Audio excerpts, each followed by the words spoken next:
This video is all about drawing activity networks from precedence tables. So I always start off with a node. Now you don't have to do this. I always put numbers in my nodes because they're events. And now what we're going to do is we're going to see what activities don't need to be preceded by anything. So A and B can be started without anything happening beforehand. So A and B are going to be the first two things that start happening. Now, once A is finished, C can start. So if we stop A, and then C can start, as can D. Now, whenever you do this in the exam, do it in pencil because it's very, very easy to make a mistake. So then we've got C and D done. Now, once B is finished, E and F can start. So E and F can start. So that's E and F done. And now G needs A, E, and F to have finished. But H just needs F to finish. So H can start as soon as F's done, but G has to have A, E, and F done. So what we need to do is we can't have, well, we need to have a dummy. You need to have a couple of dummies. I'll explain the dummies in a second. So if we say that there, and then now that A, E, and F are feeding into this point here, we can have G happening. So let's go a little bit further into why we've done this dummy arc. So let's do that there. Now, if we don't have the dummy arc, and if we just had a solid line, so if we just had F feeding into this one here, then that'll be wrong for two reasons. We can't have the same event at the start and the end of two separate activities. So each activity, so each of these activities needs to have a separate start and event, or start and ending event. So here, if we had F going straight from 3 into 5, then E and F would have the same starting event and the same ending event, which means that we can't have that. So that's why we need to have a dummy. But also, and possibly the most crucial thing here, G is dependent on A, E, and F, but H is only dependent on F. So if we'd have had this, another reason why this couldn't have worked, is if we'd have had H coming out of here, that means H would have been dependent on E and F, but H is only dependent on F. So as soon as F's finished, then H can start. Let me get rid of that there. And the other thing is that G is dependent on A finishing. So what we need to have is we need to have A finishing and then going to this one here. We can't just have these two meeting up here. So we can't have, for instance, a solid line going there and having A ending over here, because C and D aren't dependent on E finishing. C and D are just dependent on A finishing. So that's why this needs to be a dotted line. So that needs to be a dummy arc there. And the more you do with these, the more it starts to make sense. Okay, so then that's G done. So now I is only dependent on C. So that's number 5, number 6. So I is just dependent on C. J is dependent on D and G. So D and G can finish up. And then J can start. And then that's J done. And then as soon as D and G are finished, K can start as well. And that's it, that's all our activities done. However, you've got 1, 2, 3, 4 things here that aren't going into, so you can't have like loose ends. So what we've got to do is we've got to feed those into one final event, or one final node. So we can have this here. We feed I into it, we feed H into it. But if we feed both K and J into it, that would mean they'd have the same start event and the same end event. So if we just feed 1 into it, what we could do, and then we can have a dummy arc from that one. And now, let's call that one 8, sorry, and that one 9. Now, J's start and end event are 7 and 8, K's start and end event are 7 and 9. So therefore, that's how that one's done. It takes a bit of practice to do, but once you do it, it starts to be okay. Let's have a look again. So we've got the same thing. This is part of a bigger question on 2015, which we'll go into later, but this part of it is exactly the same as what we've just seen. So if we see, we've got our start vertex here, or start event, or start node, and both A, B, and C are coming out of it because they don't need anything. And then D is just dependent on A finishing. E is dependent on A finishing. So therefore, we're going to need to have E coming out of this. And then if we have a look again for E, the only thing that E appears in is L. Therefore, as soon as E's finished, L can start. So we can have that there.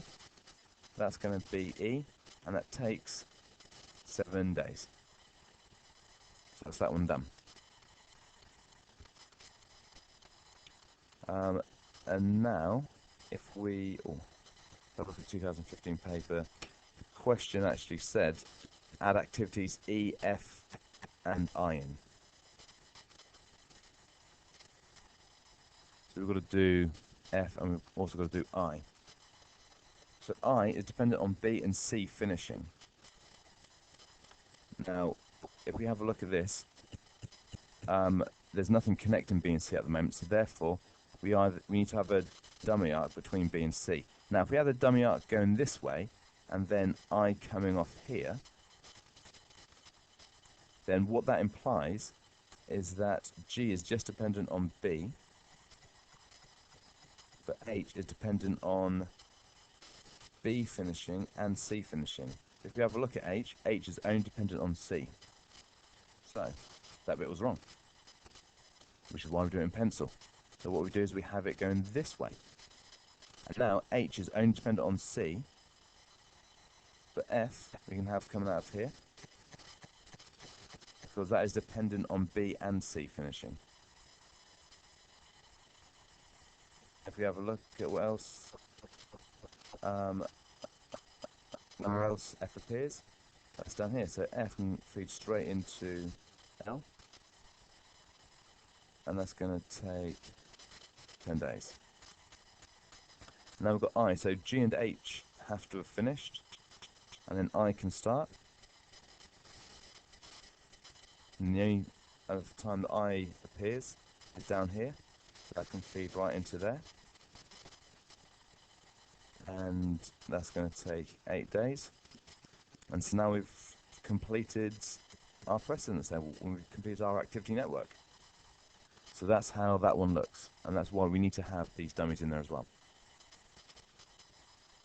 The next question is on the 2014 paper, so draw the activity network in exactly the same way, and explain why each of the 2 dummies are necessary. We've already talked about this, but again, we'll have a look at it in regards to this question here. So, we've got A, B, and C. Again, done in pencil, just in case you make any mistakes. Now, A and B, so we've done A, B, and C. Now, D is dependent on A and B. So, the reason that we can't have A and B just doing that is because then A and B would have the same start event and the same end event, so we can't have that. So, therefore, we need to have a dummy arc in there somewhere. And before we do our dummy arc, we have a look down our precedence table, and we have a look to see if there's anything just dependent on A or just dependent on B. And there's not, so it doesn't matter which way around we do this. So 2 and 3, and then we're going to have a dotted line going up there, and then D will start as soon as A and B have finished. So that's that one done. E is only dependent on C, so point number 4, and then E comes out of there. F and G are also only dependent on A and B finishing. So there we go, we've got F there, and we got G there. So far so good. H is dependent on E and F. Now if you have a look here, if I do E and F finishing off there, then this has got nowhere to go. So what I'm going to do, just in the interest of trying to be tidy, is I'm going to put F down here. I'm going to put this one as G. So then if E and F meet up, what's that, the 1, 2, 3, 4, fifth one I've done, then that works. I is just dependent on D finishing. So then, oh sorry, we didn't do H, so H is coming off there. So then I is only dependent on D finishing, so that can be that one there. Now J is dependent on D and G finishing. Now the reason that we can't join that up to there is because D and G would have the same start event and end event. So what we're going to need to do is we're going to need to have a dummy arc. So number 7, and then ... Now, it's important now whether or not the arrow goes this way or this way. So let's discuss both of those. If the arc goes up like this, what that means is that I here, coming out, is dependent on D and G finishing, because the arrow is saying that at this point here, when we hit event G, so event 6, that G will have finished and D will have finished. But I, we don't need to worry about G. I is only dependent on D. So what we do instead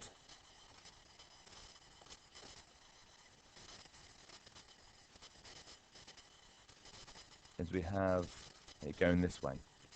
So now I is only dependent on D finishing, but J means that D and G have just finished. That's J done. And then K is when H finishes. So we've got 1, 2, 3, 4, 5, 6, 7. It's going to be 8th one. And then K can start. And then that's it. But we've got 1, 2, 3 loose ends. So what we need to do is we need to have a final event, and they all feed into it. And that's it. That will get us the 5 marks. Explain why each of the 2 dummies is necessary. Well, we need to have this dummy here because, so the dummy between 2 and 3 is because A and B can't have the same start and end events. And the dummy arc between this one down here, so the dummy arc between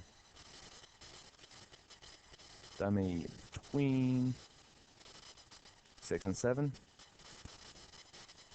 is because I is only reliant on D, but J is reliant on D and G. And those are the 2 reasons that you have to give. So every time you have to explain why dummies is necessary, and that comes up in most exams, that's why. So either this reason here, because you need to have a unique start and end point, or it's this reason down here, and that's because you've got one activity like I here, which is only dependent on D, and we've got J, which is dependent on D and G. So they'll share some of the preceding activities. Well done if you got through that.